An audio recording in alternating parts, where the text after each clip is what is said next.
We're live. We are back. Stop saying the bad words. We're live. Stop saying the naughty words. What is going on? Welcome back to the Fish Life Podcast, man. We have a great episode for you guys tonight. We are going to go live on the telephone with Mr. Patrick Walters, the Lake Fork Bassmaster Texasfest champion of the world, the man who can do it all.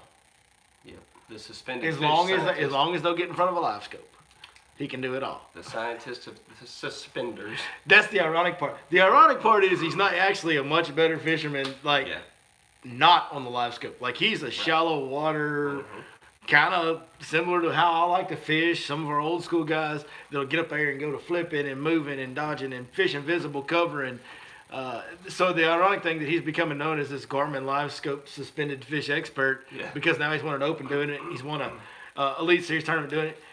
That's the ironic part, is this guy is a Santee Cooper, give me some cypress roots and some flooded vegetation and let me go to work guy, and he's becoming known for something almost the complete opposite. Polar opposite.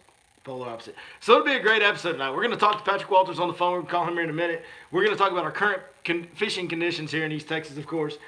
We are also going to touch on the opens. Once we get done talking to Patrick, we're going to talk about the Lake Lewisville Open that's coming up this week. We've got some personal friends involved in that could have a chance to qualify for the Bassmasters Classic, which would be awesome. And we're going to talk about the points race, of course, and see who all is left that can or cannot get into the Elite Series next year. A lot going on. It's not getting time now. It is getting down to the end of it. That's for sure. All right. That being said, let's break into current conditions.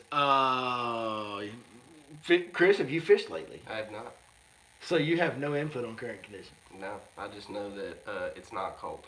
It's not cold. It got warm this week. Yeah. It did. Now, it cooled back off a little bit today, and I think maybe yesterday might have been our last 80-degree day of the year, maybe.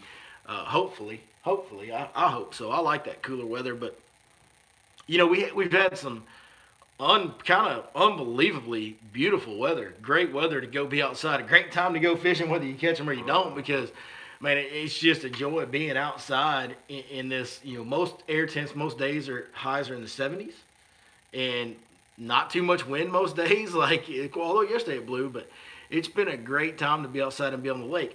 The fishing's been pretty good overall. Now, I will tell you, Lake Fork, we saw it when they got there, man. Lake Fork it feels like we've just gotten into this pattern at Lake Fork where it's just a little bit tougher than it should be, but, man, there's some big fish in that lake, Yeah. Like we always talk about. Obviously, we saw what Patrick Walters did at the Elite Series. We also saw Friday night, they had a little small local tournament, Friday night of that tournament, and there was 2 10s and a 9 caught. So, man, you just never know on Lake Fork when you're going to pop those giants. It's There was also a crappie tournament out there last weekend, wasn't it? Yeah, I mean, the pressure is made it the pressure, and then the lake conditions as far as maybe having a little bit of not the peak population levels that we've had in recent years. Right. It feels like Lake Fork's just fishing a little bit tougher bites-wise, numbers-wise, than other lakes are, which is kind of how Lake Fork always was for me until we got that flood where the lake came back up in 2015, and then the lake got really, really good for numbers for a few years, and now it's kind of settled back into what it traditionally was for me when I moved here in 2009, which is a little bit of a tough lake to find them on at times, but boy, you could catch the big ones. You can catch the big ones. And it's still a lake that every once in a while, when you unlock something that nobody else has figured out, or it just decides to open up and they bite that day and it shows you what's swimming in it, it blows your mind, the fish that are actually in there. They just don't bite very good because of all the pressure and other factors. Other lakes around here are fishing pretty darn good. We're in the very peak of the fall period right now, guys. This is the peak of the fall bite. You can catch them on winding baits like crazy, on all different kinds, whether it's a lipless crankbait, a jerk bait, a chatter bait, a swim bait. I filmed a video this week where I tried to only throw swim baits. I really limited myself in that video. I wish I could have thrown some. That lake had some deeper grass on it. I was wanting to get a big trap down in there and rip it out of that grass because we had a kind of a high pressure day, a bluebird sky day with no wind. But still, even only throwing swim baits, I was able to catch a pretty good amount of fish. We got a video done, even though they didn't seem to want to bite a swim bait very good that day out there. So it's a great time of year to be on the water. It is a fun time of year to be on the water. You can catch them shallow, you can catch them deep, and you can catch them throwing a bunch of different baits. It's very similar to May. There's always about a 2 or 3 week period in the fall that's very similar to May, where you can kind of catch them doing a little bit of whatever you want to. We're in that period right now. It's crazy how it's always this close to Thanksgiving that typically happens. I always tell people, and you never know quite with the cold front patterns, the Right. weather patterns, water temperatures, when it's going to be. But I always tell people, somewhere between October 15th and Thanksgiving, you're going to have about a 3 week window that, as long as you're not on the backside of a cold front, it's going to be fun. Yeah. And that's kind of where we are right now. So, What speaking of swim baits, what swim bait in particular were you throwing? I had 13 of them tied on. Okay. And you're going to have to wait and watch Monday's video to find out. Fair enough. But I had 13 of them tied on. Fair enough.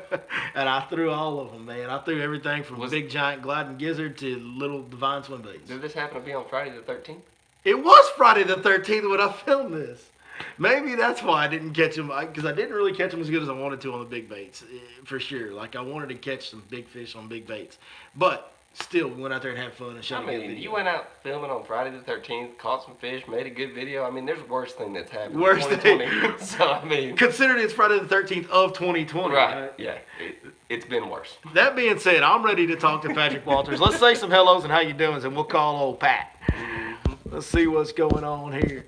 We got some thumbs up dropping in. Hey, man, if you guys enjoy all these videos that we do, all these live streams, everything that we do, any of it, hit me a thumbs up if you're enjoying this video. Also, do me a favor. If you're not subscribed, go ahead and subscribe to the channel. Turn on the bell. Get the notifications going, because we put out a lot of content these days. We're putting out usually about, I think it's either 5 or 6 videos a week we're doing on this YouTube channel.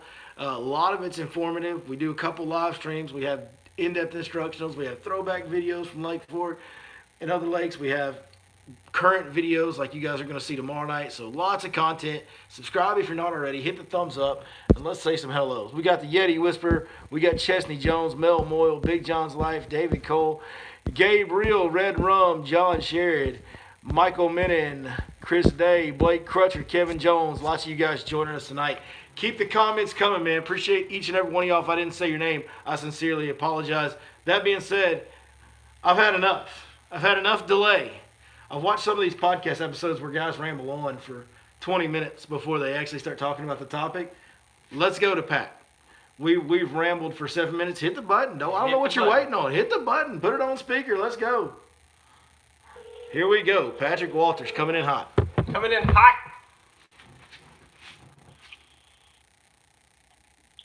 What's going on? Mr. Patrick Walters. How are you doing, sir? Man, I'm doing pretty good. Can't complain. What you boys getting into? We're acting like a couple of idiots because that's what we're basically best at. I think we all fit in that same boat at the time. Yes. That is our area of expertise. You know, you might be good at being an idiot, Patrick, but you're like good at other stuff too. Like you're good at catching them on live scope. You're good at flipping. You're good at winning opens and college tournaments and elite series tournaments. You're good at all like a lot of things. We're pretty much like a one-trick pony. We're real good at being idiots. Well, you get lucky every now and then. We get lucky every now and then. That's right. Hey, for those that don't know, seriously, Patrick Walters, if we got any viewers out there that haven't followed this guy before he made it to the top level of the Elite Series, some of you guys might be going, who's this new guy, Patrick Walters, that just dominated this tournament? We got news. Not such a new guy. Yeah. Won a national level Bassmaster College event. Were you at South Carolina? Yep, at University of South Carolina. South Carolina. Won 2 Bassmaster Opens. Is that correct? Yep. That is correct. And then now in your second year on the Elite Series, just won Texasfest, and not only did you win it, but broke a record for the all-time margin of victory. Not only broke it, but doubled the margin of victory record.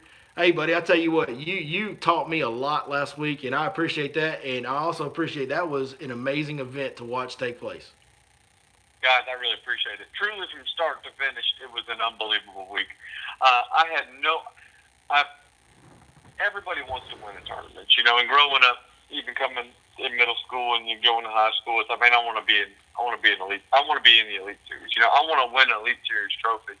And just how much work it takes to put in behind, and just the relief of like that weight off of your chest when you can finally walk across that stage and hold that trophy up. It's so hard to put words to it over that entire week. How magical it was, because I had no idea that kind of weight was possible that week. I think I was going for 15 to 17 pounds a day, and I felt I could catch that pretty easily. I mean, I felt like I had a good practice that I could catch fish, and then every single day it just got better for some reason. I don't know what happened. I guess sometimes just the stars align. Well, we kind of touched on this right before we called you when we were just kind of talking about the general fishing conditions in Lake Fork and all that. And it does fish tough. And it fishes tougher than some of our other lakes around here. Here lately, it seems like it's fished tougher most of the year than our other lakes in the area have for bites. But what doesn't change is the average size of fish. The big fish factor is always greater at Lake Fork. And then on Lake Fork, when you figure out something that maybe nobody else is kind of doing, or if it's just one of those days where they decide to bite, and when it opens up and shows you what's swimming down there, it is unbelievable. There's no other place like it. There's just not. It's truly, it really is. I mean, with after practice, with my mind, I thought I could catch 15 to 17. I thought that was great. I was like, man, fall time of year, anywhere you go in the country, catching that kind of weight, you're going to do great. And I was like, it is Lake Fork. That's not in contention to win kind of weights, but I was like, I think I can do the top 10, and then I'll just kind of go fish for a truck. And that's basically what my intentions were all week was I wanted to fish stand. When they announced it, when they rescheduled to the fall 6 months ago or whenever it was, I wanted to fish standing timber for isolated big fish. That was all I wanted to do. I love fishing shallow, but I thought to win a truck, to catch that 10-plus pound fish, it would have to be out there in the timber.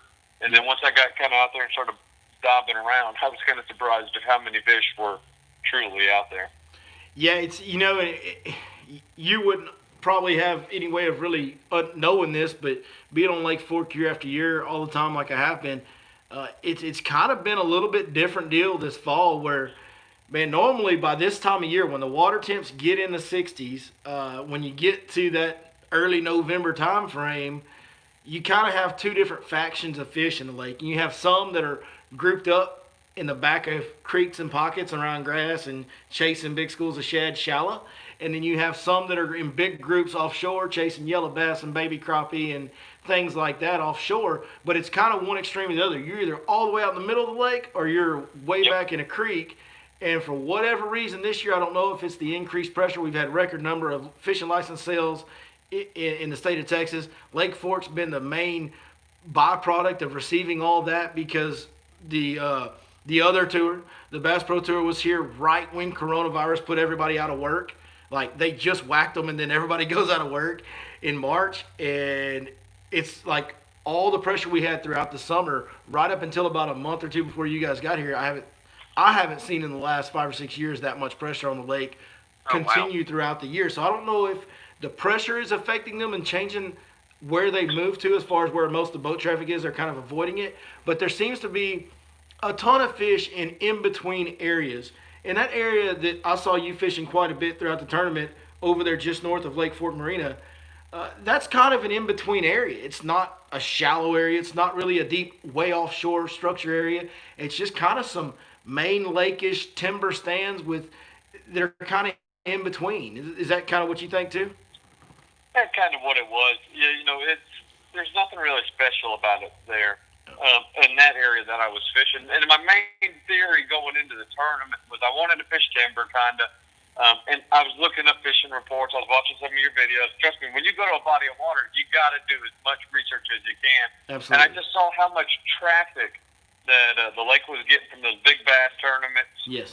And I saw that the lake was kind of going in a turnover. And in a turnover, the fishing just gets so tough that I know the fish either suspend or you got to catch them in 3 inches of water. That's usually about the only two good things you can do. The offshore bite, catching them on the bottom on big crankbaits, that bite peters out a little bit. And when I got there, I was not pleased with the watercolor. It was, and I don't know if it's typically that color. I'm not an expert on Lake Fork. I'm never going to claim to be, but it was like coffee colored, like tea colored. It was, It wasn't real clear at all. And so I knew I either had to go way up the river and get dirty water or find the cleanest water I possibly could. And then after kind of putting all that together and then seeing, how many people were fishing shallow with the way backs, I thought, man, I'm probably not going to do that too much. And then I just started to fishing more main lake. And I found that one spot above Lake Fork Marina. It was pretty funny. It was on day 2 of practice. And my dad was with me. And we're sitting there eating breakfast, drinking a cup of coffee. And I'm like, yeah, I'm going to I'm gonna go put in over there at that boat ramp over there by the bridge. He was like, why don't you just dump in and right over there? Just because, I mean, the lake is, in reality, it's not a huge lake, but it takes a while to kind of get around. Yeah. I was like, yeah, I just want to go put in over there and kind of work my way down the lake, because if I would have put in right there, I was staying in Oak Ridge Marina, it would have taken me 3 days to get over there, because you see so many good-looking areas to fish. Yeah. And I was like, I'm just going to go over there. That way I can start over there. And I put a trolling motor down and pulled into that clump of timber right there, right when it was the first cast I made. And I was like, man, there's some fish over there, you know. Threw a big old spinnerbait over there, caught one about 3 pounds.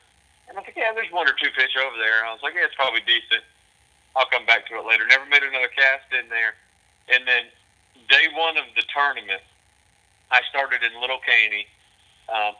And about 11 o'clock, I had about 17 or 18 pounds. And I was like, man, I'm doing pretty good, you know. I was like, this is way better than I expected. Because Little Caney was probably one of my favorite areas in the entire lake, because it has the cleanest water. I thought there was a lot of fish in there. And about 11 o'clock, I left out of there. So I told my marshal, let's just go see if we can go catch one big fish and see what happens. You know, I was like, we're doing better than we should be at this time already. You know, it's like, hey, let's just go cover some water and kind of do some pre-fishing.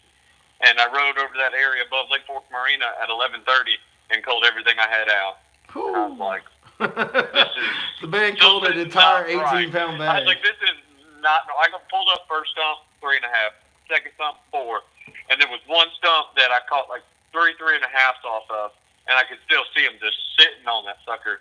And I told my marshal, I said, yeah, I'm probably going to come back and start on that stump in the morning. Right. I was like, I'm not even going to burn him. I was like, I got 20-something pounds. I was like, this is crazy.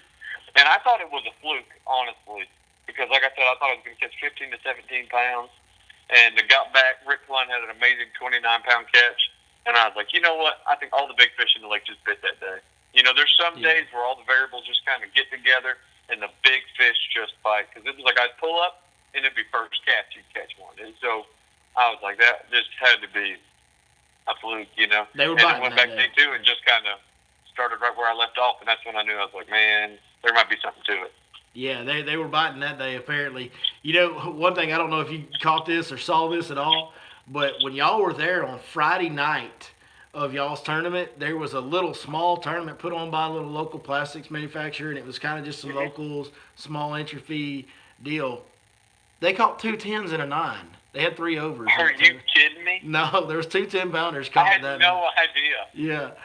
Yeah, so you're out there whacking them, and everybody's talking about, oh, it's tough, it's tough. And, hey, most of those guys that fish that tournament will tell you it's tough, too. But even when it's tough, it's like Patrick Walters and Seth Fighter catching 9-pounders, and then also, oh, yeah, we got 2 10s and a 9 at a night tournament.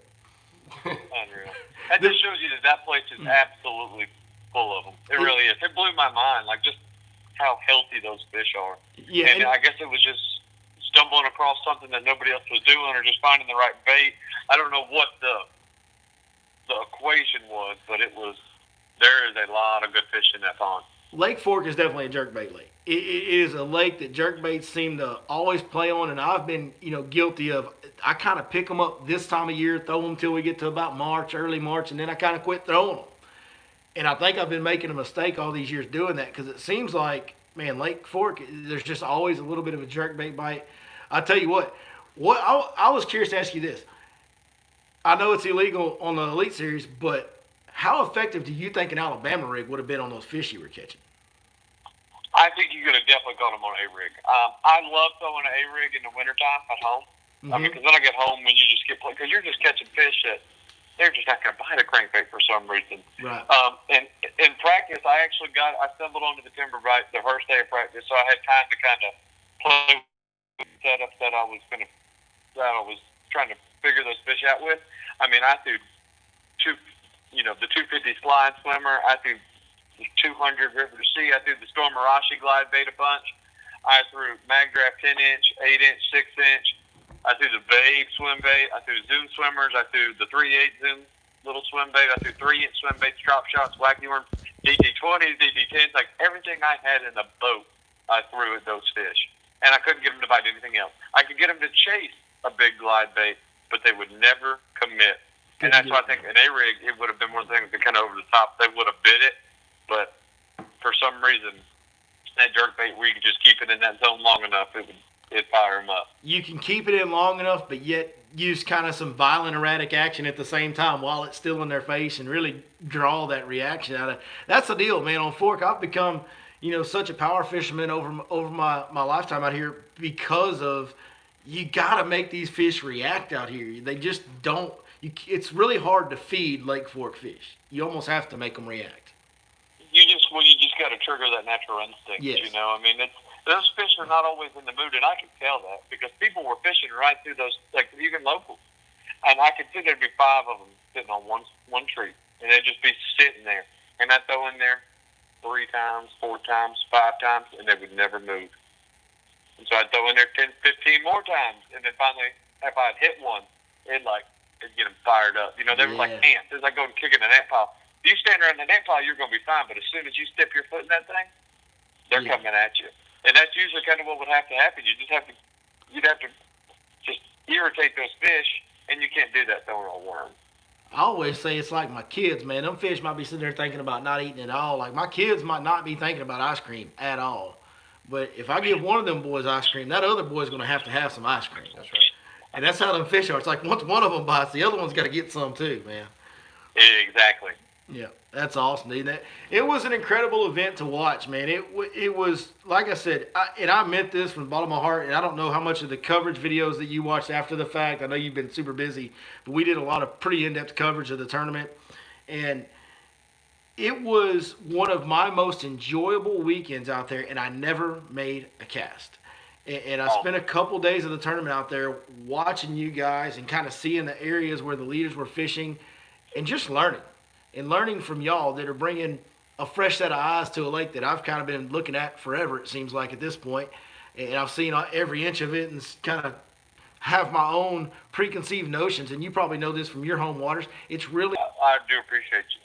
Just the spectators in general, that whole entire week, everybody was great. And that, I've always told everybody that I feel like my best chance to win a big tournament, a big multi-day tournament, is not on my home pond.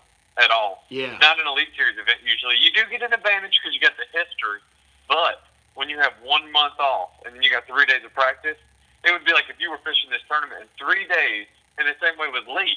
He's got so much water. Yes. He's got such little isolated spots because when it's your home pond, you dial in that lake more than any other lake you've ever been to. And so he's got 3 days to kind of hit everything he has, to kind of see where they're at and run around. And then you've got somebody like me coming from Cherokee. Hey, I was throwing jerkbait for smallmouth. I just come here and do the same thing. And you just stumble across something like that where you never are looking for those fish. Mm-hmm. And it's the same way when the guys came to Santee for Polinick and Carl. Then I fished that spot Carl caught the 25 pounds on every single day in practice. But I was on the wrong side of the point. It was kind of like a point. He was on the inside on the shallow break. It was a little depression right there. And I was fishing the main lake side. And I hit it every single day because that's the side I typically catch them on. You were fishing where they were supposed to be, and he was fishing where they were. Exactly. Yeah. So, and he doesn't know that, so he just comes in and just fishes for the fish that day, and that's how you find them. Right. When you go in there with so many preconceived notions, it ends up biting you. Mm-hmm. And that's why I always love going to new bodies of water, different lakes, and figuring them out. Because that is my favorite thing about fishing is finding the fish. It truly is. And it's a lot easier to do that at other places sometimes. It is the best part is finding them and patterning them and figuring out. That's my favorite part absolutely too. And I'll talk to a fellow guide buddy of mine about Lee before y'all's tournament started. I said, listen, I'm hoping the best for Lee. He's hot right now. He just won at Chick. Everything looks good. I think everybody's going to pick him. I said, but my biggest concern is Lee hasn't been fishing this lake last year and this year as much as he has in the past. He's been off limits for quite a while now. And this is not the normal Lake Fork fall patterns. Like, I'm not rolling around to the same spots that I've been fishing for the last 5 or 6 years in the fall and catching them. I'm having to readjust, and I'm out here every day, and I'm having to readjust. And Lee hasn't had the benefit of being out here every day, and it's going to be different. And he's going to have those same places that he's caught them in the past, or some of the same places we've all caught them in the past, and now they're not there. And they're not behaving the same. That's going to be a challenge for him to overcome that. And sure enough, it was. And, of course, a few days in the tournament, he had a great bag, as big a bag as just about anybody else. And Lee's a great fisherman and is consistent. The thing that always struck me about Lee when he was guiding out here before he was with you guys on the Elite Series was we all have our good days and our bad days, and some days a guy will catch them a little bit better than other guys, and it kind of goes back and forth. But the consistency of bigger fish with Lee was always different. He was consistently on big fish, more so than anybody else that I saw out there. So I don't want to take anything away from him or slight him in any way, but I kind of thought it might be a struggle for him just because of how different Fork was behaving this fall, and that somebody new, like a cat from South Carolina that wears some weird shorts. Hey, speaking of, time out. You got to tell me, bro. Listen, I'm not knocking your style because I'm an open-minded individual, but like, are those shorts something that your wife makes you wear? What's the deal with those shorts? Where'd that come from? I'm telling you, I've been wearing these shorts since probably high school and middle school. It's the same pair. I mean, they're different sizes, of course, but I'm telling you, they're normal. I think it's how long my legs are or something. They just look disproportionate. They're just normal PFG bathing suit pants. And, dude, I love them to death. I'm telling you, listen, if I'm going out to a fancy dinner and I'm wearing a nice shirt, I'm wearing the shorts. If I'm going out and I'm going to the same bar and trying one on, I'm wearing them shorts. If I'm fishing an Elite Series Derby and I'm trying to catch 30 pounds, I'm wearing them shorts. That's just, I'm telling you, they're comfortable. And if them things get anywhere near my knee, I better go ahead and put jeans on or something, because that's a pair of pants if you ask me. Hey, come on. You know what? It's funny you say that because I wear a pair of cutoff jorts all the time, and Billy often makes comments like, "Hey, bro, like that's cool and everything, but what's up with those?" So. Hey, I told we were sitting around eating dinner the other night. I told the family, I said, you know what? Next year, I said I'm gonna go ahead, if like we have like a good tournament or something like that, the Classic, I'm gonna go get me a pair of like cutoff jeans, like you're saying, and just straight up with the pockets hanging out. Hey. Oh no, we lost Patrick. Call him back. I don't know what happened there. The phone just disconnected randomly. Sorry about that, folks. This is the beauty of live streaming. Did I lose you? You cut off right and you told us you were going to wear some jorts with the pockets hanging out, which I was loving. That's what I was saying. I said, I better not. My mom said, you better not do that. They'd end up putting a new rule in there. Bass put a rule that you couldn't wear shorts as shorts. So I was like, yeah, you're probably right. I don't want to do nothing too crazy. I believe a comment that my partner right here, Mr. Chris, made last week when we were talking about your victory, the day you won it. We were podcasting that night. We do it every Sunday. And he said, hey, man, them shorts, like there was girls in my high school couldn't wear those. That was out of dress code. It's like three fingers above the knee. You're out. Yeah. No, it's great, man. I love it. So I got another question for you, Patrick. Fire away. So. Fire away. Oh, you said fire away. Okay, so humanity has figured out how to split an atom. We've sent a man to the moon. But us as bass fishermen can't figure out how to catch a suspended fish. So what I want to ask you is, how can you, in a tournament of that, at Texasfest, how does a pattern like that, how do you get comfortable enough to say, this is what I'm going to do and I'm going to roll with it? That's a good question. I compare fish to women a lot of times. Where Billy compares them to his kids, I compare them to women. Listen, if she ain't in the mood, I don't care what you say or what you do, she ain't in the mood. Hands down, flat out, ain't nothing to it. So just figuring those fish out over time, kind of what makes them tick. And we've been doing it the last couple months, being a couple buddies of mine, and just kind of figuring the live scope out and figuring the suspended fish. The suspended fish are really hard to figure out, but I'd say the biggest thing is you're not going to catch every single one. So don't fish for every single one. Mm-hmm. My opinion is you got to let the fish do the talking, and they're always biting somewhere. So what I'll do is I'll just cover water until I find the fish that are basically set up where they are suspended enough, where they are shallow enough in the water column, where I can get a bait to them and I can present it to them. Some of the fish I was catching was over 35 foot of water, and they may be 20 feet down. I can't catch that fish. I'm not going to throw a swim bait out there, and I'm not going to count it down to him and mess with it. He's got to be at a certain depth, and so I'll just kind of ride around the lake till I find him.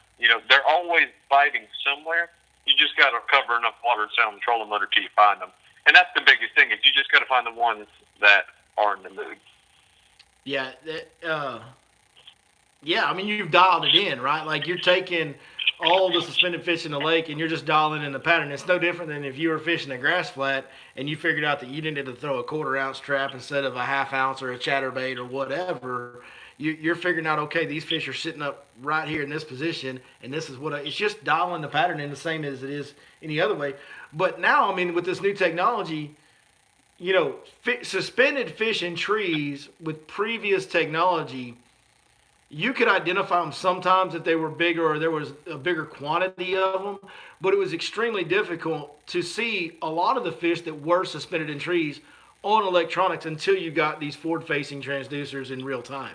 Would you agree with that? That's true.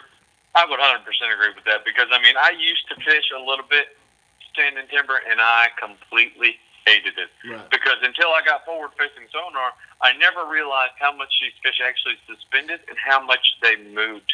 Sometimes there was a couple of those timber flats I'd get in there, and then I'd find a big fish, and that fish would swim from one tree to the next tree to the next tree, and it would just swim. I'm telling you, I was sitting there following them.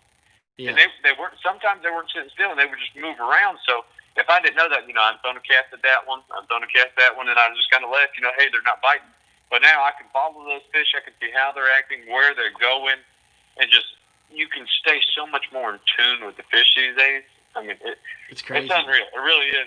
Yeah, because forever, allowed us to do. Yeah, forever we've kind of later on in summer at Lake Fork, one of the things we always did was you take a really big worm and you put a little bitty weight on it, like an 1/8 Texas rig, and when you start seeing on your electronics the standing 8 fish in the top of it, and we would just kind of pick an area that held a lot of bait on our sonar in that area and fish kind of draping that 1/8 Texas rig through those limbs.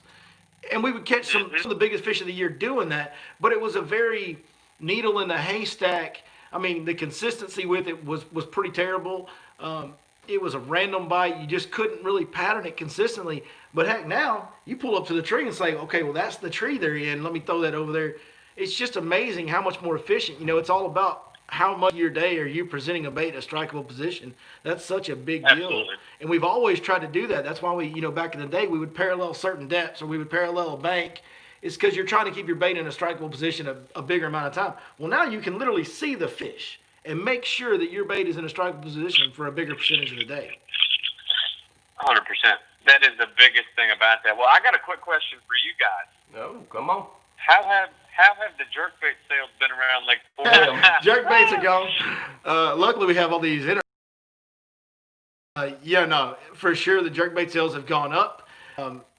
Yes, there are people. What was funny was I was there on the last day of weigh-in, and I didn't even bother talking to you then because I knew things were chaotic for you. But I was there at the final weigh-in of your tournament, and I left. I just pulled up in my boat and beached my boat at SRA, and I launched at Lake Fork Marina. And so I left SRA, and I was running back. Well, the spot that you broke 100 pounds on right there at the mouth of Little Caney, there was 3 boats fishing that right where you were fishing. And then as I was pulling in Lake Fork Marina, I could kind of barely see around that corner in that stand of timber, and there was 2 boats fishing that. And this was I believe it. Within an hour after you won the tournament. It was right after the weigh-in. To start the day, when I I started early. I wanted to just kind of take the pressure off and catch a fish, so I started before that main area above Lake Fork Marina, and I caught 2, I think, 1-pound fish. And as I finally got around to that one little stretch above Lake Fork Marina where I caught a bunch of fish right there, there was already 2 boats in there fishing it. And one guy was sitting there throwing a jerkbait at the tree. And I was like, yeah, I figured. I'm surprised I got to day 4, honestly, without, kind of getting crowded. But, hey, it's a public lake, and those are elements in fishing that you got to prepare for. One of our viewers is chiming in here. We do have live comments going right now and says, tell him to take it easy on Hamner at Lay. I'm not even real sure what that means, but take it easy on Hamner at Lay, Patrick. Tell him he doesn't have to worry about me taking it easy on Hamner because Hamner's actually a very good buddy of mine, and that's who I travel and fish the opens with. Okay. So all of my information, all of the stuff that I find, I give straight to him. I gave it all to him at Cherokee, and I'm giving it to him at Lay Lake as well because he's a good buddy of mine. He's a good kid from Alabama, and I want him to try to make the elite. And so, as I say, I'm already in the points, everything. I'm good to go. I just need him to catch as much as he can. That's right. That's great, man. It's such a unique deal in fishing, the way that you guys do help each other. It's pretty wild to see guys that are competing at the very top level. Like, I don't see Tom Brady giving a game plan to Peyton Manning back in the day. Right. Like, you know what I mean? I don't see that That's happening. true. But in Well, fishing, Hamner's such a good buddy of mine. I mean, he basically you are competing against him, but I know it's a dream of his to fish in the Elite Series as well. And we travel and we share information kind of in the open, kind of like, hey, I'm catching him doing that, catching him doing this, just kind of back and forth a little bit. But we attack lakes completely different, but we always come with the same outcome somehow. It's so weird. Like we get the same bait dialed in and stuff, but we attack the lakes completely different. And that's the one thing about the Elite Series. I don't travel with anybody. I don't share information with anybody. And I feel like sometimes it does hinder you, but sometimes it does hurt you. But it helps you because you're not giving out your information. But Justin's one of those kids. I feel like we work together pretty well. yeah, I know for me, and you have guide buddies and they want to talk about how fishing went that day and talking all that, man. And I really honestly gotten to the point the last couple of years where it's like, and I'll straight up tell some of my buddies sometimes, like, man, don't even tell me how you caught them. I don't want to know, because for me it seems like if somebody gives me some good information how they're catching them and they whacked them, and it's not a pattern that I've been pursuing, or it's not something that maybe I'm as comfortable doing, man, I might go out there and struggle even though they're giving me the juice. And it always seems like when I pattern fish and find fish on my own without any outside influence, I understand those fish better and I execute and catch those fish way better than I do on any secondhand information. Absolutely. I feel like that is 100% how it always lays out, where it's almost impossible to catch somebody else's fish, but when you find the fish on your own and you dial in the pattern, you know why they're there, you know where they're going, and you could just adapt to them so much more, where instead of your buddy says, dude, I'm catching them on this one point, they're on it. And so you pull up and you throw 5 casts to your bait that you want to on this one point, you don't get bit, you're like, man, that dude probably told me a lie, and then you're already giving up on it. Right. Where if you found that in practice and you knew the fish were there, you just kind of move around and you can dial it in a lot easier when you just put the work in. Absolutely, man. And I'm going to kind of shift gears a little bit here. And one thing, I got to speak to your dad at one of the weigh-ins. I believe it was on Friday, right before y'all came in and weighed in. He was there, and I talked to him for a little bit. And he told me a little bit of a story about you growing up, and I wanted to get your side or your view on this, or how important it was to you, I guess, is more than anything. But your dad told me that basically he was a saltwater fisherman. And he was into kind of inshore saltwater fishing, did all that stuff. And then you kind of took his little shallow water saltwater boat out bass fishing, was like, Dad, this is what I want to do. And he gave up everything of his interest and his desire, all of his saltwater stuff. He gave all that up and went all in on the bass fishing deal with you to help you pursue something you were passionate about at bass fishing. And then lo and behold, we end up where we are today, where Patrick Walters is, one of the hottest names in the sport. Tell me a little bit about that. Truly, I would not be where I'm at today without him. I mean, without the support and just people behind you pulling for you, and without him, I mean, I wouldn't be able to accomplish nowhere near none of this. I mean, you really do have to have people who back you and who fully support you. And my dad is my number one fan, number one supporter, everything, number one sponsor, everything. He's the man, and he's my best friend. And we always hunted, and we grew up saltwater fishing together. And we did a bunch of inshore, and we offshore saltwater fished. And I actually fished a bass tournament. My first bass tournament I ever fished was with Bradford Beavers. He actually fished the FLW Tour. It was a Fishermen Legacy tournament. And so it was an adult junior format. And I was like, yeah, I'll fish it. I've never bass fished, only trout fish. I showed up with 5 spinning rods. I had no idea what I was doing. I think I was 12 years old at the time. And I fished that first bass tournament, and everybody cranked up the little 2 strokes. There was smoke in the air, that smell. It was a cold morning, and we all just started blasting off, and it was like a boat race. Then we went and caught some fish, and I was like, man, this is America. I mean, this is competition. Bass fishing, 2 strokes. I mean, I said, this is awesome. I went home that day after that tournament. I said, Dad, we got to get the bass fishing. He was like, what are you talking about? I said, Dad, telling you, it's great. And it was something that me and Dad could do always. We always hunted and did stuff together, but you were never together. And so he's been my team. We had a little bit of connectivity issue there. See if we can get reconnected. We broke our stream up. All right, we're back now. Sorry about that, folks at home. Obviously, you may have missed the last couple seconds. But, Patrick, man, that is an awesome story of you and your dad dads, and our dads got us involved in fishing. My dad got me involved in fishing, and I've gotten my kids involved in it. And for so many out there, that what a great example your father set, whether it's fishing or anything else. Of Absolutely. hey, you may be passionate about X, but your kid may be passionate about Y, and it's so important for us as parents to go all in on whatever their passion is. I tell my kids all the time, and I'm not the best example, but I try my best. And whatever it is they're passionate about, I don't care what they're doing, but they better work harder than everybody. If you love it, you like it, you think you want to be part of it, you think you love it, you got to work harder than everybody else and go all in. And I try to support them every way I can. And your father set the ultimate example in that, giving up his kind of passion and love for the saltwater game and going all in. And hey, you never know where it's going to lead, man. Your kid finds something he's got a little talent at, and if it's something he loves to do and he'll work harder than everybody, you might end up at the very top of the heap, which is where you've ended up. And congratulations to you on taking that opportunity and putting the unbelievable amount of work in that it takes to get to the level you've got at. It's been fun to watch you, brother. Thank you. I really do appreciate it. And it's been an unbelievable last couple of years. And like you said, you have to put the work in. As much work as you put into it is what you'll receive. And I honestly do believe time on the water is everything.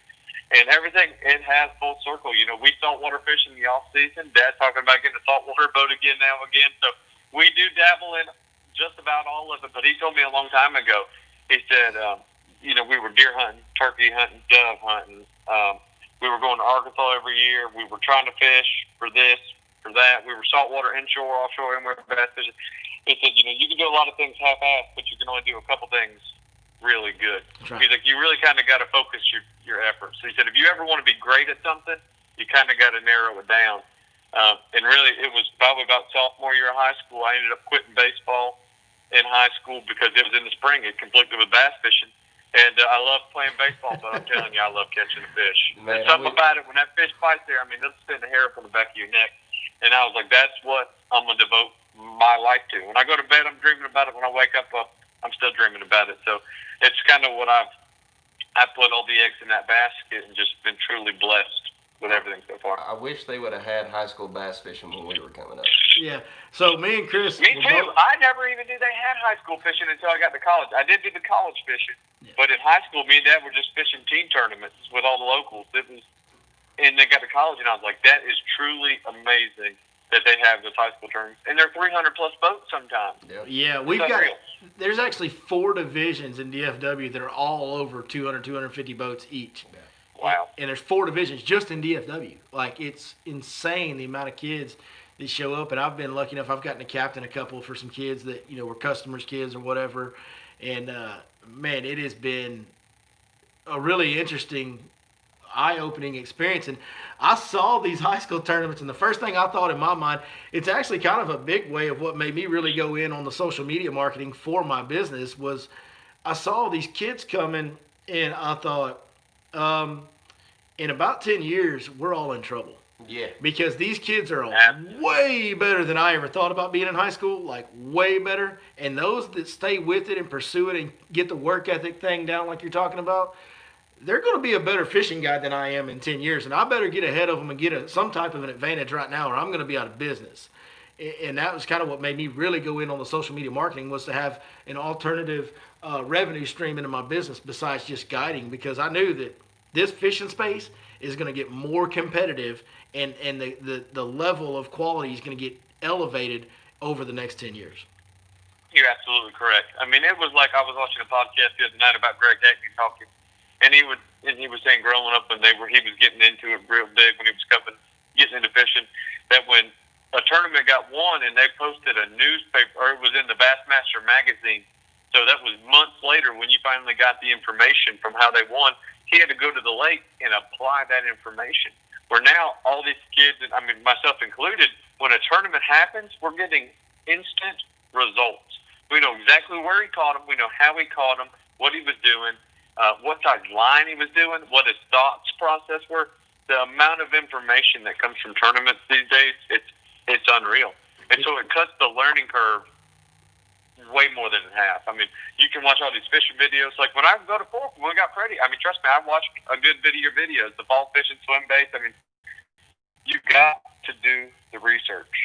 And so But nowadays with technologies in that generation, they've cut that curve down, so it makes them a better angler, or it makes them learn those strategies a lot faster. Right. So Patrick, you'd mentioned something about hunting earlier.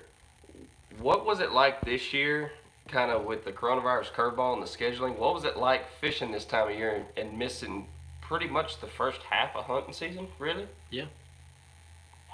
It didn't bother me at all. Because your first love, right? Your first love is fishing. I hunt for fun. Right. I absolutely enjoy it. I love being outdoors. You know, when I'm home and I've got a bunch of time off, you know, that's when I'm hunting. I fish to make a living. That is my true passion, is fishing. And the fall time of year is probably my favorite time of year to fish, because they're not worried about the spawn. They're usually broke up. They're worried about eating. You know, they're focused on bait. So once you can kind of figure them out, you can definitely run with it, because they're focused on feeding. That's all they're doing. You know, yes. Getting ready for winter time. They're not thinking about, oh man, I got to go find me a stump in about 3 foot of water with no water moving around it so I can go lay some eggs. But it's a different time of year. Not too many people are doing it, and I enjoy it. I think that's kind of what happened this year. Yeah.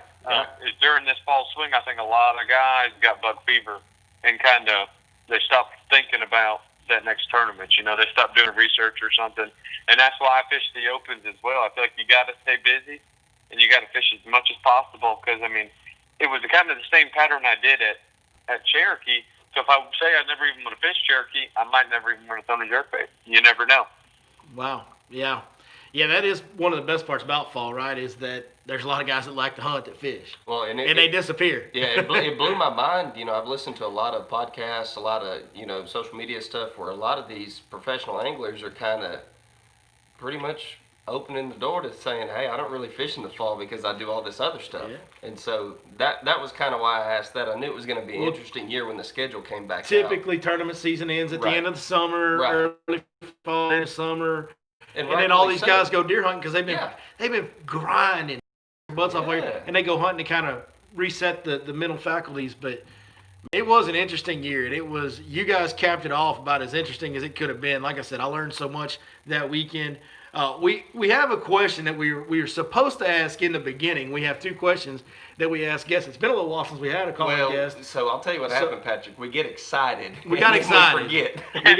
we got excited to talk to the Patrick Walters that just threw it down like he did.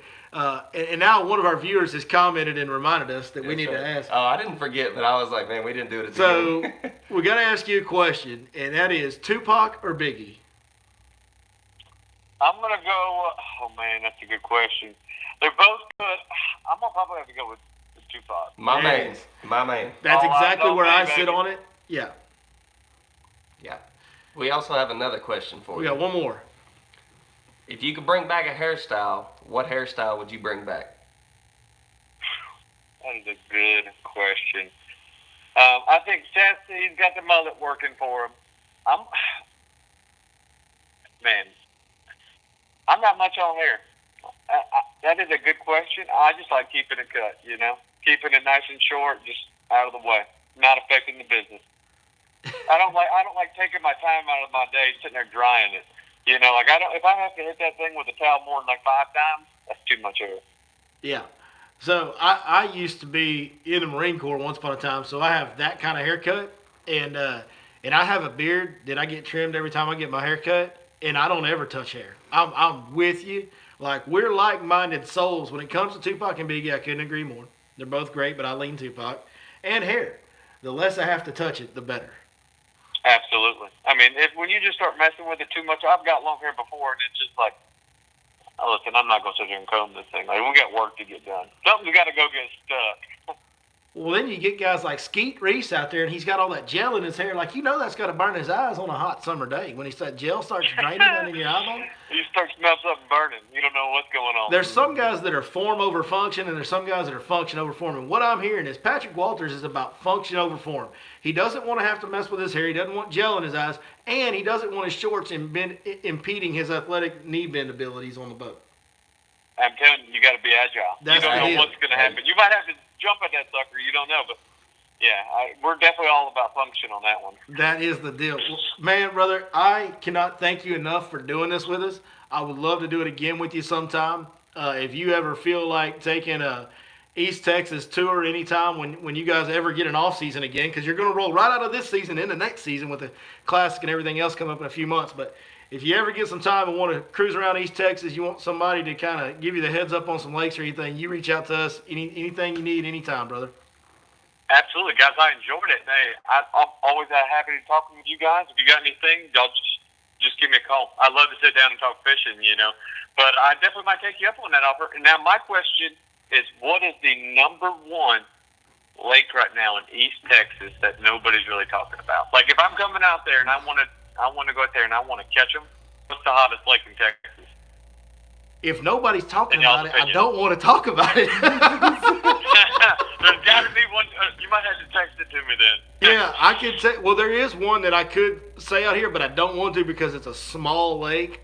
And if it's for a small lake, man, you can kind of mess the whole deal up for all the locals that are loving their life right now, and I don't want to do that. Now, I'll tell you a couple that are known that are fishing good. Some of our power plant lakes are amazing around here in the wintertime because they're about to start spawning out there. And Lake Welsh. Really? Yeah. So I've seen fish spawn as early as Thanksgiving, November time frame, like right now, getting ready to spawn.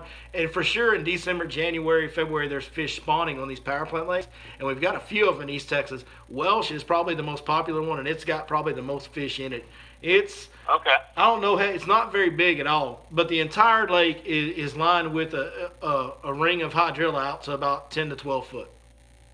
Okay, wow. Pure hydrilla, and it's just full of bass. And when it starts fishing good, like it kind of is, you get out there on a good day, and 100 fish a day is kind of not really out of the ordinary. Wow. Tournaments take anywhere from 20 to 25 pounds typically to win, so there's decent sized fish in it. It is a blast. Just a lot of visual cover, a lot of grass lines, matted vegetation, and a lot of 3 to 5 pound bass. A ton of them. Well, if I want to catch a lot of fish and have a chance at some big fish on 7-inch swim baits and bigger, whether they're big glide baits, big line through, something like that, when's the best time for me to come to Texas? Well, yeah, so March, the pre-spawn, you've got some fish spawning already, but you got a lot of fish, the biggest group of pre-spawners you'll have all year. And for that, it's Lake Fork. I mean, it's where it gets done the most, but it's Lake Fork. But you can kind of go around to all these East Texas lakes and throw big baits in March. So when you guys are off limits for Ray Roberts, come on a little bit early and come hit some of these lakes out east and get down with the get down, and you'll be. I will. I'm telling you, I'm dying to, because I've just got on the swim bait craze this year, pretty good. Where I'm always playing with swim baits. You can never stop learning. You can't. And so, I catch a couple around here on Santee on it, but you don't have those multiple fish days, which I didn't even throw it really in March this year. I had to pick it up till later. But that's why I'd love to definitely come out there. Listen, I kind of like East Texas. I went and talked to one dude on the bank over there. He said he pays $3,800 a year for his lease. And I told him to save that lot next to him. I might be coming back out there soon. That's right. Yeah, and another lake, and I can't let you go without telling you about this lake, because other than Fork, this is probably the best tournament lake as far as big bags go in East Texas. That's Lake of the Pines. Lake of the Pines is about an hour east of Fork. It's in Longview. It's a big lake. It is a great lake. It's got everything. The north end is like fishing Santee Cooper, man. It's shallow. Oh, wow. River channel running through it, flooded stuff everywhere, grass, different types of vegetation. And then the south end is you got offshore structure, you got creek channel swings, road beds, big points. It's a really diverse fishery, and it's got them, man. It'll take like the locals out there. It's one of those lakes that's got that crew of locals that will absolutely eat your lunch if you show up on Derby Day. And like when it's right, you got to get over 30 pounds to even think about competing. Like it's a really, really good fishery. Really good fishery. And we've got so many out here, it's always hard to narrow down. One thing I want to throw in there, I meant to tell you this earlier. You wouldn't have any way knowing this. I mentioned I used to be in the Marine Corps, so I lived in Beaufort, South Carolina when I was in the Marine Corps, which is not too terribly far from you. No, it's not far at all. That's only probably about 45 minutes. That's right. And when you're talking about all that kind of saltwater inshore fishing, man, do you ever go cobia fishing? every now and then we will. That's old sea donkey. I mean, that's a good fish to catch. They're fun, but I mean, we don't ever really target them too much. But we were offshore, it was mostly like dolphin, wahoo. We did a bunch of king mackerel fishing. And then inshore, it was mostly like trout, flounder, redfish, that kind of stuff. Right. Yeah, that Kobe is not one that people really talk about. But man, that is pound for pound one of the strongest fish that I've ever caught is a Kobe. That is a fish with a bad attitude problem, Jack. Oh, trust me, yeah. When you hook that one, you're going to know it. Because he's going to the bottom, and there's not much you can do to stop him. Yes, they're very strong. Well, hey, brother, we'll let you get on off here and resume your the awesomeness that is your life right now, Mr. Elite Series Champion. Congratulations. Thank you so much for taking the time. Hey, thank your father for me for taking time to talk to me the other day. I really appreciate that as well. And we'll stay in touch, and when you get back over here, we'll get after it. Absolutely, guys. I appreciate it. Y'all take care. All right, brother. Have a good one. See you. Well, that was awesome, man. I loved being able to do a live podcast. I didn't notice a whole lot of questions for Patrick coming in here, so I was kind of surprised by that. I guess we covered them. I guess we covered them. We're such good. This is the greatest fishing podcast. It's the podcast so nice we had to do it twice. Had to do it twice. We did it. For those that watch now may not realize this. Like over a year ago, we got this podcast going and did, I don't know, 10 or 15 episodes of it, maybe like that, 20, yeah. Mm-hmm. And then just kind of quit. Yeah. You got busy in the spring. And then like several months later, yeah. we started again. So it's the podcast so nice we had to do it twice. So I started laughing because Big John, whenever you when I said Lake of the Pines, I said, damn you, I had to catch myself. Big John got mad at me for saying Lake of the Pines. I tried to hide it, but yeah. Yeah. Well, you know, there's that. It's a big lake. I mean, it is a big lake. Yeah. It's pretty far out of the way from DFW, so he'll probably be safe. Right. It's like halfway between the two big cities, Shreveport and DFW. Yeah. He's laughing at us now, so he's good with it. That's good. Hey, let's pull out some information and discuss that. First thing I want to mention is the Lake Lewisville Bassmaster Open. They have live coverage on the final day of that now. Yes. Live coverage on the final day of the Open. So, hey, if you want to watch live coverage this weekend of the Lake Lewisville Open, that should be a good one. Lake Lewisville's a lake that does have some big bass in it. It's got some smallmouth.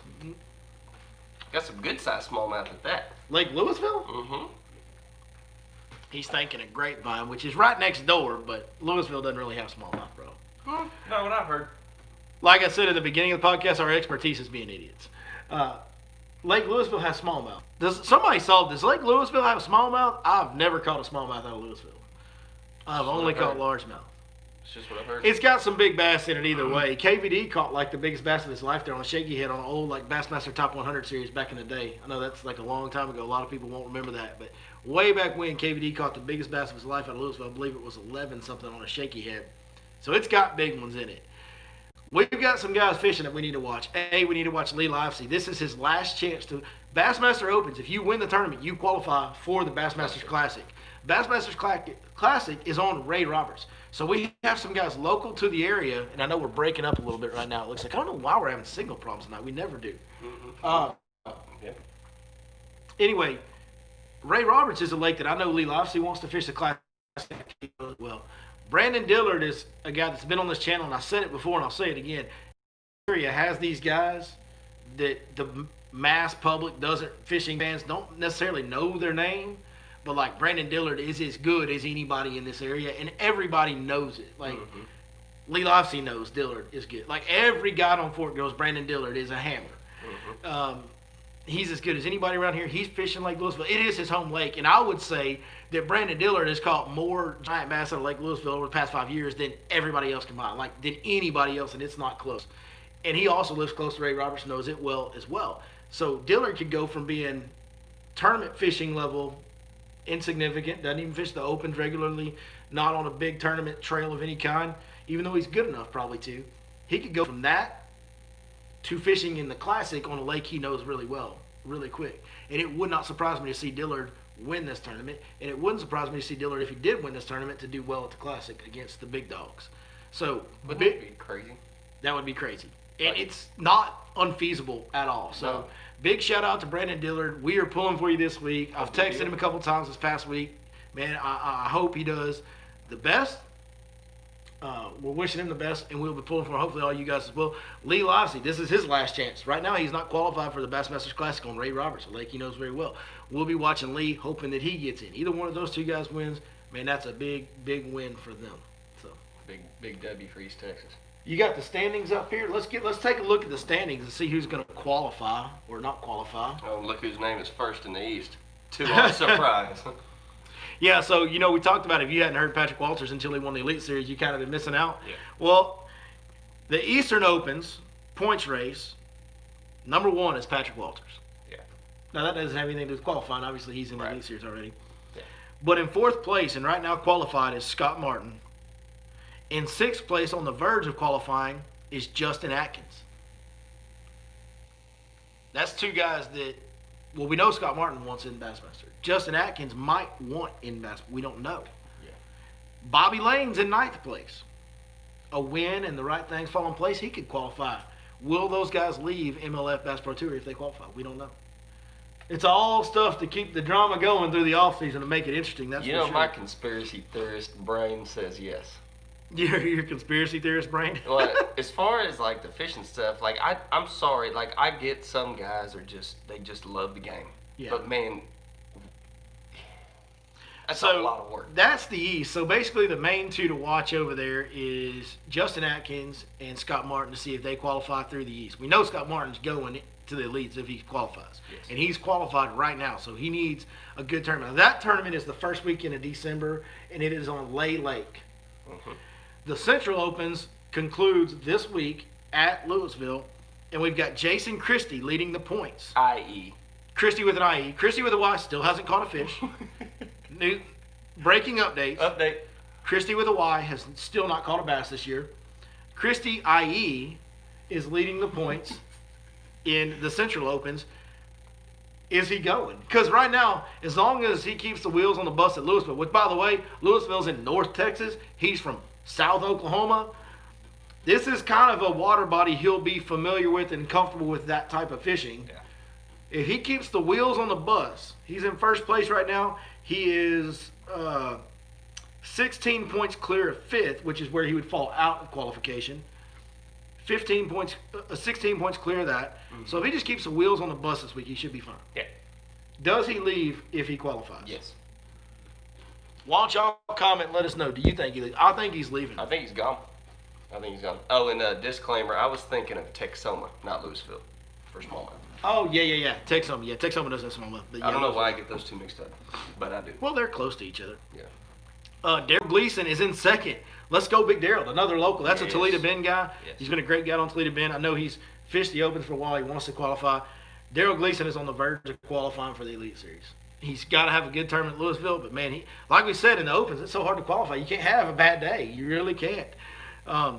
In fact, Scott Martin, if he has a good tournament at the last Eastern one, he may be the only guy to have a bad tournament and qualify through the Opens that I've ever seen. But he's been so good in all the other events. Yeah, he could potentially double qualify, huh?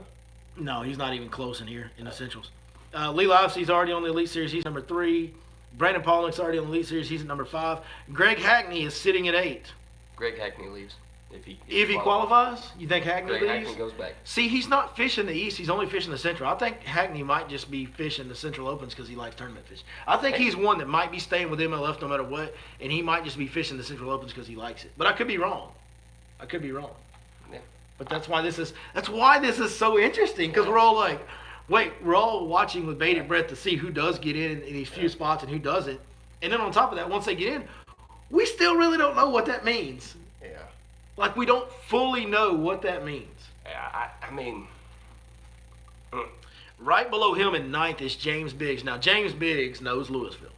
He knows Lewisville about as good as Brandon Dillard knows Lewisville. really. James Biggs is in 9th. He could have a great tournament, get into the top 4. Qualify for the elites. Hey, you That'd be never cool. know. That'd be cool, man. You never know. So that's another local great angler, James Biggs, we need to keep an eye on this week. Gerald Swindle's had a good year on the Opens and the Centrals. He's in 12th. So you bring up Gerald Swindle. I don't know if y'all are aware of this, but Gerald Swindle is not a fan of Lake Fork. Everybody saw that video. Well, yeah, he's not. Yeah, he's not a fan. Well, especially this week. Heck, he blew his lower unit out and didn't catch him. Like, it's a bad week, you know? And, you know, I almost felt guilty for interviewing him right after that second day weigh-in because he had just failed to qualify for the Bassmasters Classic. Yeah, I didn't realize that. Speaking of that, he's got a Central Open. If he wins, he's in. That's another one to watch that's not in the Bassmasters Classic, that if he wins. So this Lake Lewisville Open is awesome. You got Lee, big. who's one of our, you know, probably I'd say most people say he's one of the better ones on the Elite Series the last couple of years. You got Swindle, who's an all-time legend, who, other than last year when he was on the Bass Pro Tour, hasn't not qualified for a Classic in who knows how long. And he might not qualify for this one if he doesn't win. And he has to win this tournament. So let me ask you this. Let me throw another monkey wrench. Let's say Jason Christie wins the Central Opens. Does he fish the Classic? He's not qualified. If he has to win the event. That's what I'm saying. He wins the He event. has to win Lake Lewisville. Yeah.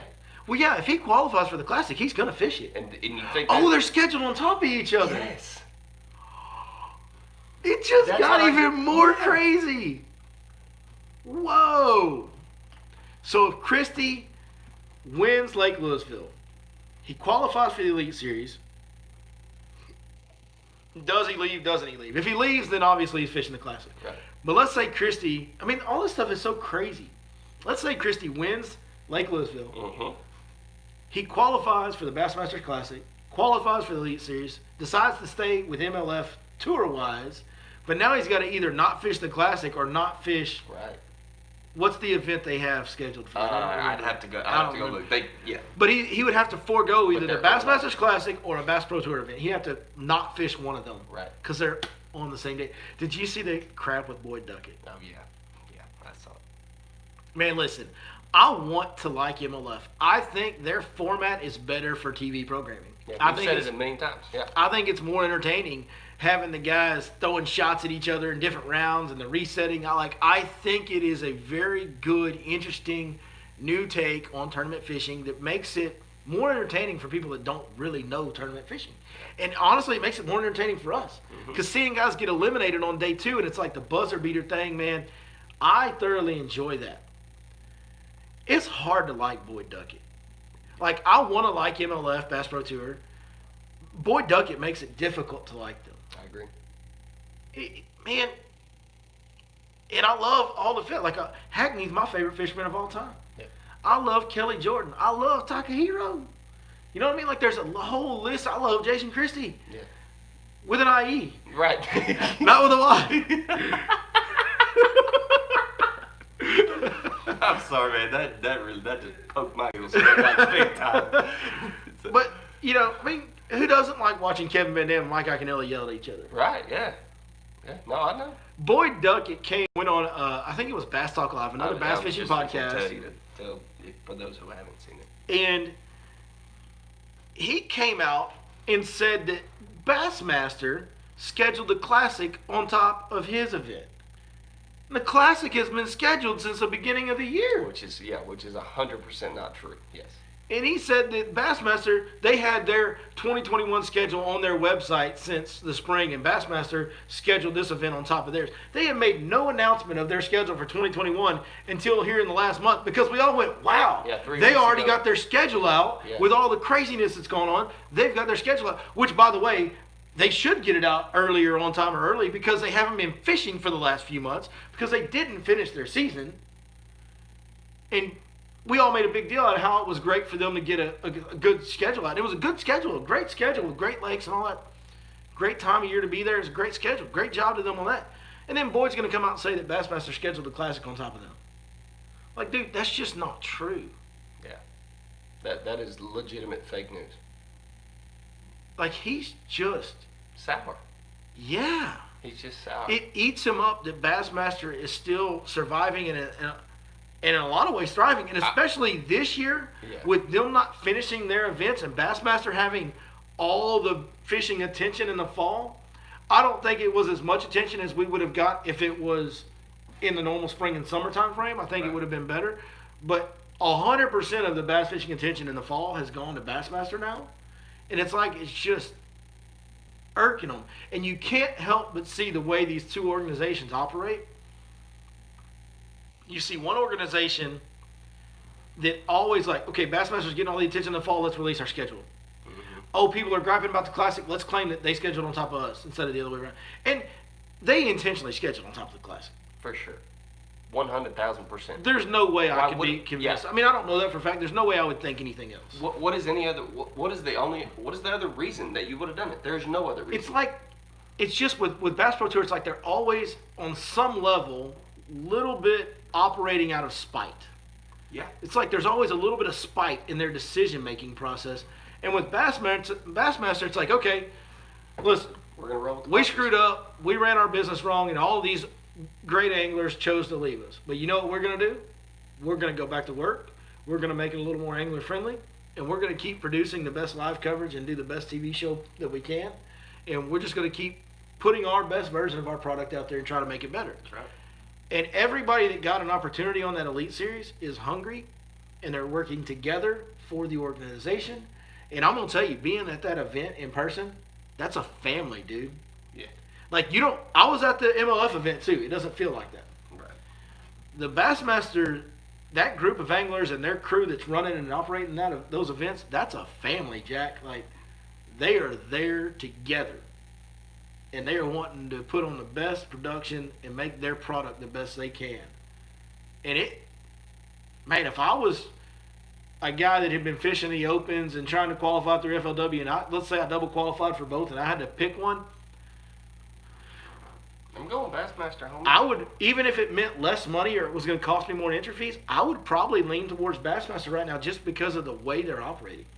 Well, and I mean, they've already balked on the no entry fees, after, I just, there's a lot of things. I have no idea what it must be like to run a business of that scale. Yeah, neither do I. So this year. Right.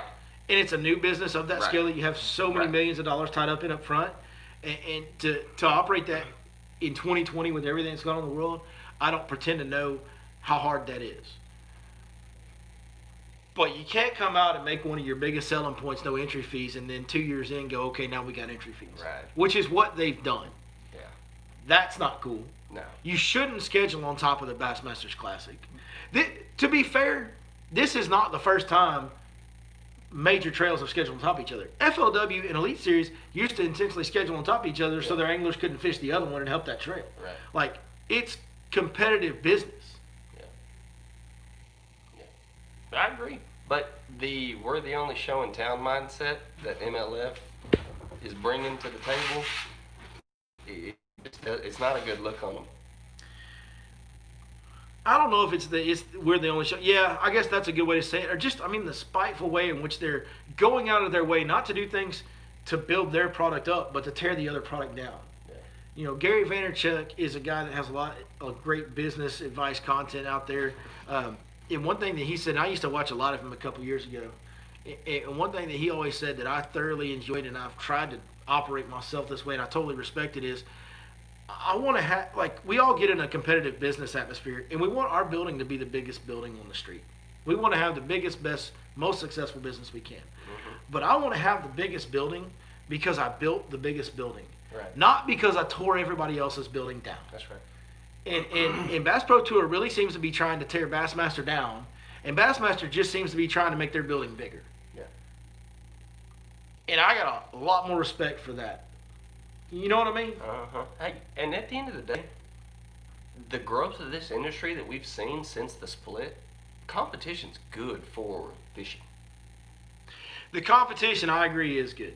Because you're bringing a whole nother spotlight to the game. Now we get to see a whole nother group of anglers, and then we get to have the conversation at the end of each trail and go, hey man, what if he fished with these guys, and what if he fished with these guys? And the competition is good for the sport. The thing about a competition, though, is at some point, somebody's going to win and somebody's going to lose. no, you're right about that. You're right about that. And for all the things that MLF had going to it, the new format, TV coverage, the names on the roster, yeah, the names on the roster were, you couldn't have picked them for more. all those advantages, man, in 2020 being a trying year, I get it, but Bassmaster has, if I had to pick a winner this year, if I had to pick a winner last year, I would say MLF won last year. For sure. They won the competition. If I had to pick a winner for 2020, Bassmaster won, and it's not Oh, close. they showed up and showed out. It's not even close how much. And maybe that's just because at the end of the year, all the attention was on them because there was no Bass Pro Tour. Right. Maybe. Maybe that's why I'm seeing it that way. It's just a little bit of whatever's the latest is the greatest, and we're prone to that as human beings. But it feels like Bassmaster whipped MLF in the who put out the better professional tour product Right. in 2020.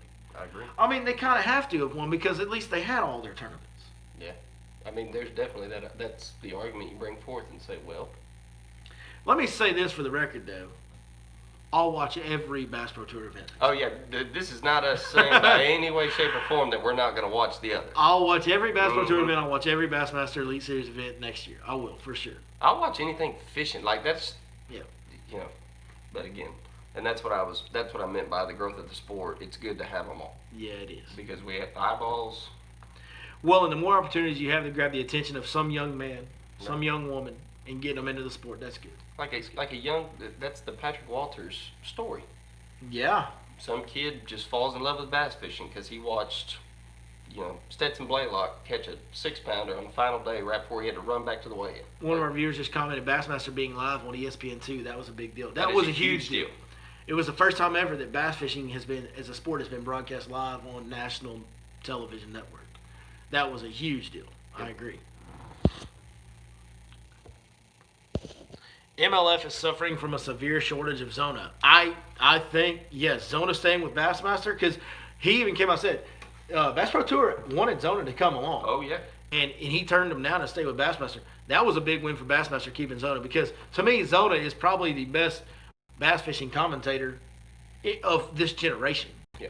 No, He really is. He's funny. He's relatable. People like him. They enjoy him. He gets so excited, and that's a dude that loves the sport and just loves the guys and really has fun. And he still loves the guys that are on Bass Pro Tour. He still films his own TV shows with those guys that are over on MLF. I mean, Zona just seems like a genuinely good, likable dude. And yeah, you're right. Marty Stone ain't. I like Marty Stone. Yeah. I do like Marty Stone. I think Marty Stone's a great man. I think he's a really good guy. I think he's a great fisherman. He had his day, and he's still a really good fisherman. But on television, he's not Zona. He's no Zona. He's not Mark Zona. He's just not as funny and personable. You know who would be funny, I think, for a role like that is Fish Fishburne from Bass Champs. He used to do that. Yeah. So Fish Fishburne used to be Dave Mercer. Yeah. Before Dave Mercer was Right. Dave Mercer. Fish Fishburne was the MC of the old school Top 100 series and all that. Yeah, sure was. Yep. You can go back and look up some of the old Bassmaster Top 100 videos, and the weigh-ins is Fish Fishburne, and he's pretty funny. Oh yeah. Have you ever seen the videos of him fishing with his wife in some of those tournaments? Not his wife. Or is it? It's a girlfriend. A girlfriend. Yeah. Oh, yeah. Yeah. That's In the Bass Chef service? hilarious. So he used to have a show, and I can't remember what the name of the show was, but she would come on that show with him, and she was always on it with him and fish with him. Yeah. And yeah, then they did the Bass Champs TV show where Fish Fishburne was Right. the host. He would fish in the tournaments with her, yeah. and then host weigh-ins. Hilarious. Hilarious. pretty Y'all good. need to go check those out.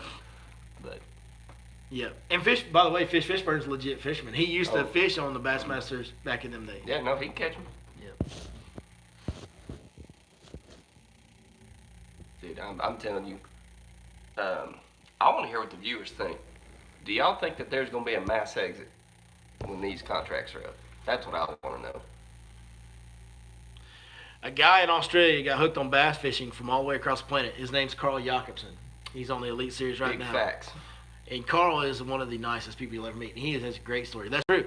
He did get hooked on bass. And that's what it's about, man. All these different tours, having both of them. I don't want either one of them to go away. I think having both of them is great. Because every opportunity that we have to reach a young person like a Carl Jacobson in Australia and inspire him to pursue this, who knows what it may lead. If we want better bass fishing as fans of the sport, then we need to get as many young people involved, because it's like a 5A school versus a 2A school, man. If you got 5A, if you got that number of students, you're probably going to have some better athletes there. That's right. That'll pop up because you got a bigger crop to pick from than you do a 2A school. Like right now, bass fishing is like a 2A school of professional sports. It's a smaller professional sport as far as numbers of people participating go. There's not as many kids bass fishing at 10 years old as there is playing Little League Baseball. Yeah. Right? So who knows the quality of bass fishermen that we may kick out over the years by starting more kids younger. So more exposure is always better for the sport, always will be. I actually heard an old time pro in a YouTube video here in the last week, and I normally don't watch too many YouTube videos, but I saw this one pop up and I couldn't resist. It's like one of those deals you're like, God, don't watch this. Don't watch this. Don't do it. Don't watch this. You know this is stupid. It's gonna frustrate you. Don't you're watch watching it. And then you gotta see. You just gotta see, right? Because It's kind of like wet paint. It's like that wet paint sign. You got to make sure that paint's really wet. we're drawn to the negative as Yeah. humans. You ever notice that? Like, if you make a social media post, whether you posting a picture with your brother, and you may get 25 comments that say, "Oh, great, y'all look great, good to see you," and one person calls you a piece of garbage, which comment are you going to respond to? Which comment are you going to pay the most attention to? The negative. We always pay attention to the negative. And I think we get caught in that trap, and it's so hard to stay positive. But there was a video that I saw from an old head that used to fish the Bassmaster Tour back in the day that now fishes the Opens, I believe. And he was talking about basically that Garmin like the live scope technology is bad. And he was saying high school fishing is bad because we're overusing the resource. Like, he was making the argument that we're getting too many people into fishing and it's making fishing way harder than it used to be. No, it's making it different. And Patrick Walters proves that. What Patrick Walters just did proves that.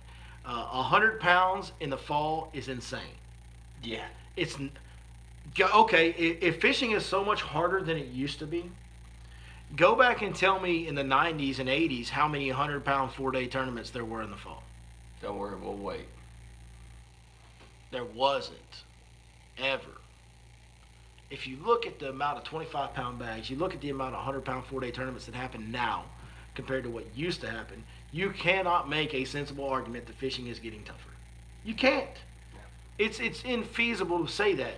And then, I kind of see where he's going, where if you get so many people fishing for the fish, then it reduces the number of fish we all catch. I totally understand that. Pressure has a real effect on a lake. But the bottom line is the guys that were catching 80 pounds back then, they were better than the guys that were catching 60. And the guys that are catching 100 pounds now are better than the guys that are saying fishing's getting tougher. And the only reason they're saying fishing's getting tougher is because they're not as good with modern equipment as the guys that are catching 100. The equipment is getting better. More fish are getting caught. Bigger fish are getting caught. And if you don't embrace that technology and learn how to use it, you will not be as effective as the guys that are winning. That's right. So just because your old crusty butt can't win a tournament anymore, throwing a pop-R, in the back of Miller's Cove or wherever you're fishing, don't blame it on all the new people fishing because you can't catch fish the way you did 20 years ago. Guess what? None of us are throwing cream worms anymore, dude. Yeah, I don't know why they wouldn't bite my chug bug. Like, you know what I'm saying though? Like, none of us are throwing cream worms and balsa crankbaits. I mean, balsa crankbaits do still have a play, but Right, I know what you mean. predominantly we're throwing modern baits that have better deflection qualities, better hookup ratios, different varieties of presentations. You got to embrace that stuff. If you don't, yeah, you're gonna think fishing's worse if you don't. But really, the fishing's not worse, dog. Like, you're worse. Like, don't blame the fish, it's you. And I believe that wraps it up and brings it all around to a nice culmination of this point that I'm about to make right now. I believe every problem in the world can be solved if people would do one thing. Look for every excuse to blame their self and not blame anybody or anything else for their problems. For the guy who has a problem with the fishing ain't as good, if he blames himself and goes out and becomes a better angler, his fishing will not be worse than it used to be. Right? You know what I call that? For the guys that are on welfare, if they blame their self for being out of work and failing a drug test or whatever situation put them there, and they go out and grind and find a job and work 3 jobs and build themselves up, if you blame yourself for everything before you blame anybody else, you can solve all your problems. And then if everybody solves all their own problems, the world ain't got no problems. Quit blaming others for your failures. I'm not perfect. My life's not perfect. I've had one hell of a 2020, even outside of what's going on. I've had a hell of a 2020 in my personal life. And you know whose fault it was? Mine. And I've taken steps to try to resolve that. And I never blamed anybody else for it. I could have been like, well, it's 2020's fault. Look at what's going on in the world. Mm-hmm. The stress of the life has caused all these other problems. I could have done that. It would have been a very easy year to blame something besides myself. But at the end of the day, it's on me. You and I have had plenty of talks about this year because I myself have had a rough 2020 as well. And it's on you. That's right. Hey, and you're one of my best friends of my life. How And many- I literally love you like a brother, dog. Yeah. But I'll straight up tell you, that's on you. That's on You you, can do Mom. X, Y, and Z to fix that. Now, I know you got some extenuating circumstances that may make it a challenge, but you can still take these steps to solve it. So quit right. whining about everybody else and go do your thing. Yeah, nobody can. Take care of your business. That's right. Man. But not a lot of people will do that, and that's the problem, like you said. You know what? I think we need to start a new segment in the podcast. We're going to call it Solving laziness. 1 minute, 20 seconds, 10 seconds. We need to come up with the exact time frame, but let's just call it 10 seconds of liberal tears. Come on. This always has been and always will be a mask-free zone. Go cry, liberals. That's right. 10 seconds and liberal tears. That being said, we've been on here forever tonight. Thank you guys so much for watching. We'll see you right back here. We got a video coming up tomorrow night on the water. We got a throwback video on Tuesday. We got an instructional on Wednesday. We got a top base live stream Thursday, seminar video Saturday, and then a podcast on Sunday. That's the schedule for the week. Hope you join us for all of it. Hit that subscribe button, smash the like. Chris, do that thing you do. Did you rehearse that before I got here? That was off the cuff. That was good. Are you going to do your thing, or was that your thing? That was my thing. That's your thing. Come See on. y'all next time.